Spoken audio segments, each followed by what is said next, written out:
अब देखो यार, अगर तुम लोग AEW के रेसलर को WWE में देखना चाहते हो तो ये वीडियो तुम्हारे लिए होने वाली है, क्योंकि गाइस बहुत ही जल्द AEW के बहुत सारे रेसलर तुम लोग WWE में देखने को मिलने वाले हैं। बैटल इन बैली पर मर्सिडीज मोन के IWGP वुमेन चैंपियन बनने के बाद जापान के अंदर मर्सिडीज मोन का अगला मैच अनाउंस हो चुका है। अमेरिका में ROH के पहले टीवी टैपिंग के बाद टोनी खान ने ROH के पहले एपिसोड का मेन इवेंट अनाउंस कर दिया है। MJF और ब्रायन में से वर्ल्ड चैंपियनशिप कौन जीतेगा, इसको लेकर बैटिंग ऑड्स सामने आ चुके हैं। तो गाइस वहीं FTR के जापान में ओकाडा के फेस करने को लेकर डेक्स हार्डवुड की तरफ से काफी बड़ा बयान आ चुका है। तो गाइस चलिए बिना किसी देरी के शुरू करते हैं इस वीडियो को। और गाइस सबसे पहले बात करेंगे ROH के वीकली टीवी शो ROH की। वेल गाइस जैसा कि मैंने आप लोग को ऑलरेडी बताया है, ROH रेसलिंग ने फाइनली आज उनके वीकली टीवी शो को लेकर यूनिवर्सल स्टूडियो के अंदर 5 घंटे की टीवी टैपिंग की गई। और गाइस यही इस 5 घंटे के टीवी टैपिंग के बाद अब टोनी खान ने ROH के पहले टीवी शो के ऊपर ROH के टीवी एपिसोड का मेन इवेंट अनाउंस कर दिया है, जहां पर टोनी खान ने इस चीज को ऑफिशियली अनाउंस किया है कि 2 मार्च को ROH के वीकली टीवी शो के पहले एपिसोड के मेन इवेंट के ऊपर क्लॉडियो कोस्टोंगली ROH का वर्ल्ड चैंपियनशिप डिफेंड करने वाले हैं। और गाइस 2 मार्च को ROH के पहले एपिसोड के ऊपर आप लोगों को क्लॉडियो कोस्टोंगली और एयर फोर्स के बीच में ROH का वर्ल्ड चैंपियनशिप देखने को मिलने वाला है। और गाइस यहां पर 2 मार्च को ROH के पहले टीवी एपिसोड के ऊपर हमें ROH का वर्ल्ड चैंपियनशिप मेन इवेंट के ऊपर देखने को मिलेगा।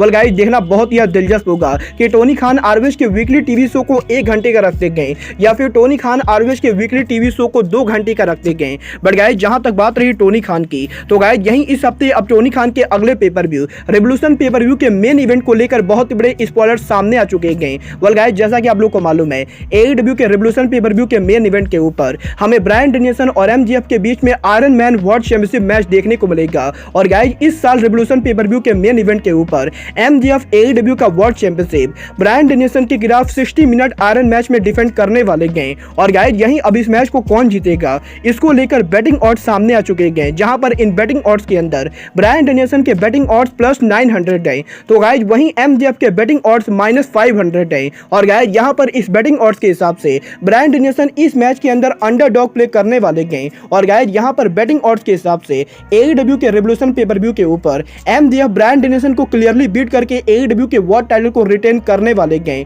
वेल गाइस आपको क्या लगता है, AEW के रेवोल्यूशन पेपर व्यू पर ब्रायन और MJF के मैच जीतेगा? आप लोग मुझे कमेंट करके बताएंगे। बट गाइस चलिए अब आगे बढ़ते हैं और बात करते हैं AEW सुपरस्टार डेक्स हार्डवुड की।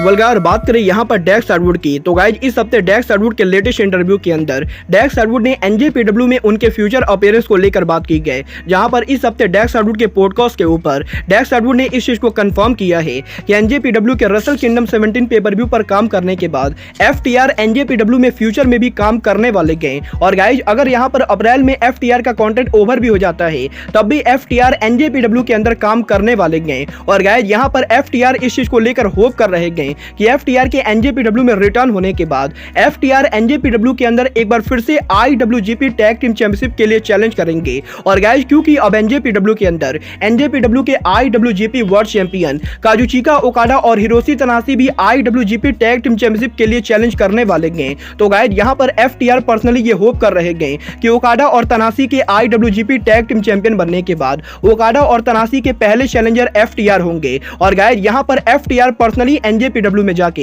हिरोशी तनाशी और काजुचिका ओकाडा के साथ टैग टीम ड्रीम मैच लड़ना चाहते हैं। वेल गाइस आप लोग ओकाडा तनाशी वर्सेस FTR का मैच देखना चाहते हो या नहीं, आप लोग मुझे कमेंट करके बताएंगे। बट गाइस जहां तक बात रही NJPW की, तो गाइस यहां पर अभी हफ्ते NJPW के लेजेंडरी सुपरस्टार कात्सुयोरी शिबाता ने NJPW में उनके फ्यूचर को लेकर बहुत बड़ी अनाउंसमेंट कर दी गई, जहां पर इस हफ्ते जापान में एक लेटेस्ट टीवी शो के ऊपर कात्सुयोरी शिबाता से जब उनके NJPW में फ्यूचर को लेकर बात की गई। और गाइस यहां पर शिबाता से ये पूछा गया कि शिबाता का NJPW कॉन्ट्रैक्ट कब एक्सपायर होगा, तो गाइस यहां पर शिबाता ने इस चीज को अनाउंस किया है कि कात्सुयोरी शिबाता ने NJPW के साथ ब्रांड न्यू कॉन्ट्रैक्ट साइन कर दिया है। और गाइस शिबाता के NJPW से इस कॉन्ट्रैक्ट को साइन करने के बाद अब कात्सुयोरी शिबाता आने वाले कई सालों तक NJPW के लिए एक्सक्लूसिव काम करने वाले हैं। और गाइस इसीलिए अगर किसी को भी ऐसा लगता है कि शिबाता NJPW को छोड़कर और किसी कंपनी को ज्वाइन करेंगे, तो गाइस यहां पर ऐसा बिल्कुल भी नहीं होने वाला है। वेल गाइस ये तो बात हुई NJPW के लेजेंडरी सुपरस्टार कात्सुयोरी शिबाता की। बट गाइस चलिए अब आगे बढ़ते हैं और बात करते हैं मर्सिडीज मोन के NJPW में फ्यूचर की।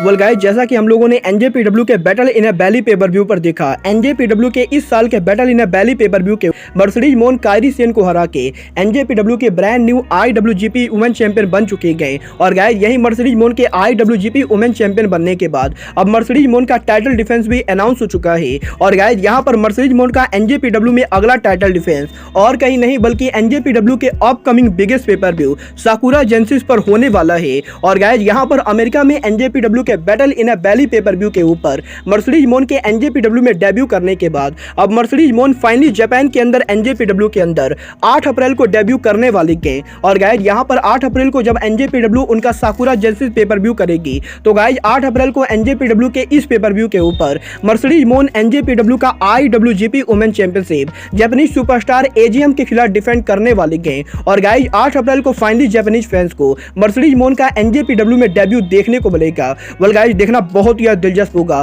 कि मर्सिडीज मोन 8 अप्रैल को एनजेपीडब्ल्यू में क्या कमाल करते गए। बट गाइस, जहां तक बात रही एईडब्ल्यू की, तो गाइस यहीं अभी हफ्ते एईडब्ल्यू के रेसलर्स के डब्ल्यूडब्ल्यू को ज्वाइन करने को लेकर रेसलिंग ऑब्जर्वर की तरफ से एक बहुत ही बड़ी रिपोर्ट सामने निकल कर आ रही है। जहां पर इस हफ्ते डेव मेल्जर के लेटेस्ट रिपोर्ट के अंदर डेव मेल्जर ने एईडब्ल्यू और डब्ल्यूडब्ल्यू के बीच में टैलेंट एक्सचेंज को लेकर बात की गई। और गाइस, यहां पर डेव मेल्जर का यह कहना है कि एईडब्ल्यू के अंदर इस समय जितने भी रेसलर काम कर रहे हैं उनमें से बहुत सारे रेसलर्स के एईडब्ल्यू के कॉन्ट्रैक्ट इस साल के एंडिंग पर एक्सपायर होने वाले हैं। और गाइस, यहां पर एईडब्ल्यू के अंदर एईडब्ल्यू के some of the top wrestler possibly AEW company को लीव भी कर सकते हैं, क्योंकि गाइस यहां पर ट्रिपल एच के डब्ल्यूडब्ल्यू में इंचार्ज बनने के बाद ट्रिपल एच एईडब्ल्यू के रेसलर्स को डब्ल्यूडब्ल्यू में लाना चाहते हैं। और गाइस, यहां पर एईडब्ल्यू के ऐसे बहुत सारे रेसलर्स हैं जिनके ऊपर डब्ल्यूडब्ल्यू के ऊपर काफी तगड़ी नजर है। और गाइस, यहां पर रेसलिंग ऑब्जर्वर ने इस चीज को कंफर्म किया है कि AEW superstar MJF, Kenny Omega, young बस और एफटीआर जैसे रेसलर डब्ल्यूडब्ल्यू कंपनी को फ्यूचर में ज्वाइन कर सकते हैं, क्योंकि गाइस यहां पर डब्ल्यूडब्ल्यू के जरिए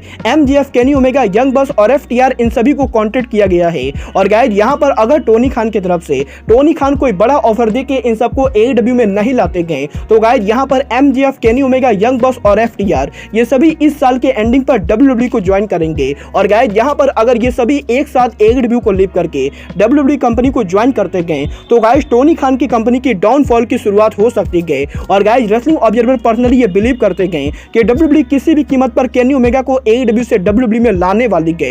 वेल गाइस, आपको क्या लगता है एईडब्ल्यू के किन किन रेसलर्स को एईडब्ल्यू को लीव करके डब्ल्यूडब्ल्यू को ज्वाइन करना चाहिए? आप लोग मुझे कमेंट करके बताइए। और गाइस, आपको क्या लगता है केनी ओमेगा, एमजेएफ, एफटीआर और यंग बस के डब्ल्यूडब्ल्यू को ज्वाइन करने से एईडब्ल्यू को कंपनी को कोई बड़ी प्रॉब्लम होगी या नहीं? आप लोग मुझे ये भी कमेंट करके बताइए। बट गाइस, जहां तक बात रही मेरी पर्सनल, तो गाइस यहां पर ये मेरा पर्सनल ओपिनियन है कि एईडब्ल्यू कंपनी के अंदर किसी भी रेसलर जाने से एईडब्ल्यू को कोई ज्यादा प्रॉब्लम नहीं होने वाली है। और गाइस, यहां पर मैं पर्सनली ये बिलीव करता हूं कि एईडब्ल्यू के अंदर अगर 10 रेसलर भी आज के टाइम पर कंपनी को छोड़कर जाते गए तो गाइस 1 या 2 हफ्ते रेटिंग के डाउन होने के बाद एईडब्ल्यू एक बार फिर से नॉर्मल होने वाली है। और गाइस, जब तक टोनी खान एईडब्ल्यू कंपनी को चला रहे गए तब तक एईडब्ल्यू कंपनी का कोई भी बाल भी बाका नहीं कर सकता है। बट गाइस, फिलहाल के लिए अब आज के इस वीडियो में बस इतना ही। मैं मिलता हूं आपसे अपने अगले वीडियो में। बट गाइस, तब तक के लिए good bye, good night and bang.